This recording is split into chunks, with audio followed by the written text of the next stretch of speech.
News Bangla বিমানের সঙ্গে আমরা অনেকেই কম বেশি পরিচিত। কিভাবে বিভিন্ন সময় তারা বিভিন্ন আকাম কুকাম করে সবসময় প্রপার লিস্টে আসে। আসসালামু আলাইকুম বন্ধুরা, সবাইকে আর একটি নতুন ভিডিওতে শুভেচ্ছা, অভিনন্দন ও ভালোবাসা। প্রিয় বন্ধুরা, গতকালকে জেদ্দা থেকে বাংলাদেশে অর্থাৎ জেদ্দা থেকে ঢাকা বিমানবন্দরের উদ্দেশ্যে একটি ফ্লাইট ছিল ইউজ বাংলার। সেই ফ্লাইটে দুইজন প্যাসেঞ্জারের অর্থাৎ দুইজনের নাকি বিমানের টিকিট এই ইউজ বাংলার যেই কর্মকর্তা রয়েছেন তিনি নাকি নিজে হাত দিয়ে সেই টিকিটগুলো ছেড়ে ফেলেছেন। এই বিষয়টি নিয়ে আমারই কোম্পানিতে একজন আমেল অর্থাৎ কর্মী, তার নিজেরও ফ্লাইট ছিল ইউজ বাংলাতে, সেই ইমার্জেন্সি ভ্যাকেন্সিতে যাচ্ছিল, অর্থাৎ তার বাড়িতে একটু সামথিং প্রবলেম, তো সমস্যার কারণে তিনি মূলত পক্ষে দেশে যাচ্ছিলেন। তো ওর ওই ফ্লাইটটি গতকালে ক্যান্সেল হয়ে যায়। ক্যান্সেল হয়ে যাওয়ার পরে ও আজকে আবার রিটার্ন টিকিট আরেকটি নিয়ে অর্থাৎ নতুন টিকিট আরও একটি নিয়ে ও আজকে গিয়েছে ইমারতে হয়ে আর কি বাংলাদেশে। এখনও হয়তো ও বিমানে আছে।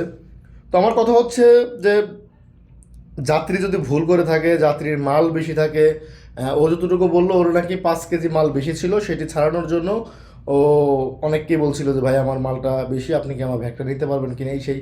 তো একজন বাংলাদেশি একজন বাংলাদেশি প্রবাসী হিসাবে আরেকজনের কাছে হেল্প চাইতেই পারে। ইভেন আমিও ইউজ বাংলা বিমানে যে ইমেলটি করেছিলাম, আপনারা ইমেলটি অবশ্যই আপনারা দেখতে পাচ্ছেন। আমি অলরেডি তাদের যে ইমেলটি তারা যেই কালার দিয়ে চিহ্ন করে পাঠিয়েছে সেটিও আমি আপনাদেরকে দেখাচ্ছি। তারা সেটিও বলতেছে যে এমনটাই হয়েছে। তো ওভারঅল সব কিছু মিলিয়ে আমি একটি কথাই বলতে চাই, এখানে তারা কিছুটা মিথ্যা তথ্যও দিয়েছে যে তাকে নাকি পরবর্তীতে খোঁজা হয়েছে এবং ফ্লাইটে বসানোর জন্য, কিন্তু আসলে এমন কোনো কিছু না। তবে ইউজ বাংলা যে একটা বেইমান সেটা কিন্তু আমরা অনেক আগে থেকেই জানি। এই না যে আমার কর্মীর সঙ্গে এটি হয়েছে বলে আমি এটি নিয়ে কথা বলছি না, এর আগেও কিন্তু ইউজ বাংলা নিয়ে কথা বলেছিলাম, যখন প্রবাসীদের লাশ তারা বহন করবে না, মৃত প্রবাসীর ব্যক্তির যে লাশটি তারা বহন করবে না, এই বিষয় নিয়ে। তো সর্বোপরি একটা কথা বলি কি, ইউজ বাংলার যে সার্ভিস অতটা ভালো আসলে তা না। ইউজ বাংলার থেকেও বেটার সার্ভিস কিন্তু আমাদের বাংলাদেশ বিমানে বর্তমানে, আগেও ছিল। ইউজ বাংলা যে একদম হাই ক্লাস সার্ভিস দেয় আপনাকে না, তাদের বিমানের সিটগুলো কেমন জানেন, বাসের মতো। যারা ইউজ বাংলাতে আসছে তারা দ্বিতীয়বার কিন্তু ইউজ বাংলাতে টিকিট কাটে না। তো আমার এই প্রপারলি ভিডিওটি আমি আপনাদেরকে বলতে চাই, যারা ইউজ বাংলার কর্তৃপক্ষ রয়েছেন, যদি আমার এই ভিডিওটি, আমি ছোট্ট একজন কন্টেন্ট ক্রিয়েটর, যদি আমার এই ভিডিওটি আপনাদের নজরে পড়ে অবশ্যই আপনারা এই বিষয়গুলো দেখবেন। একজন যাত্রীর টিকিটটা যে আপনি ছিঁড়ে ফেললেন কিংবা তার টিকিটটা যে ছিঁড়ে ফেলা হইলো, আপনার কর্তৃপক্ষ কী করেছে? সে একজন প্রবাসী, একজন প্রবাসী, তার টিকিট ছিঁড়ার এখতিয়ার আপনার নেই। প্রবাসী না, যেই কোনো ইন্টারন্যাশনাল যাত্রীর টিকিট ছিঁড়ার অধিকারটা আপনাকে কে দিয়েছে? আমার টাকার টিকিট আপনি কেন ছিঁড়বেন? আপনাকে কে অধিকারটা কে দিয়েছে? আমি যত বড় অপরাধ করি না কেন, আমার জন্য আইন আছে, আদালত আছে, এদেশের প্রশাসন আছে, এদেশের মন্ত্রণালয় রয়েছে, এদেশের মহকুমা রয়েছে। যদি আমি কোনো অন্যায় করে থাকি, আমি যদি কোনো অপরাধ করে থাকি, সেক্ষেত্রে আইনানুগ ব্যবস্থা নেওয়া হবে। কিন্তু আমার টাকার টিকিট ছেঁড়ার অধিকারটা কে দিয়েছে? আমি এই বিষয়টা ইনশাল্লাহ আমি যদি ইনশাল্লাহ এই বিষয়টা না দেখে ছাড়ি, তারপরে বলবেন।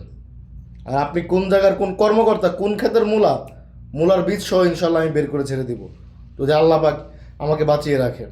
তো আমি এতটুকুই বলতে চাই, নেক্সট টাইম কোনো প্রবাসীর সঙ্গে খারাপ বিহেভ, নেক্সট টাইম কোনো প্রবাসীর টিকিট ছেড়ার আগে অবশ্যই এই কথাটা যদি মনে থাকে। আর তোমার বিষয়টা শোনার চান আমি দেখতেছি, আমার কাছে ইতিমধ্যে সব তথ্য এসেছে, কোন কর্মকর্তা কী আশয় বিষয় কী বৃত্তান্ত সব কিছু ইনশাল্লাহ। ইভেন কালকে সকালবেলা যে যাত্রীটি আমার ছিল, আমার যে কর্মী ছিল, সে বাংলাদেশ বিমানবন্দরে নেমেই ফার্স্ট টাইম তোমার নামে আগে এয়ারপোর্ট কর্তৃপক্ষের কাছে মামলা করবে, তুমি এটা নিয়ে কোনো টেনশন করো না, ঠিক আছে? তো এই জন্য আপনাদের কাছে ছোট্ট একটি তথ্য শেয়ার করা যে ইউজ বাংলাদেশ অর্থাৎ ইউজ বাংলাদেশ যে এয়ারলাইন্সটি, এটি আসলে একটা থার্ড ক্লাস। এদের মতো থার্ড ক্লাস সার্ভিস এবং এদের মতো থার্ড ক্লাস বিহেভ কোনো লোক হয় না। ভিডিওটি সর্বোচ্চ শেয়ার করে অন্য প্রবাসীদেরকে দেখার সুযোগ করে দিবেন।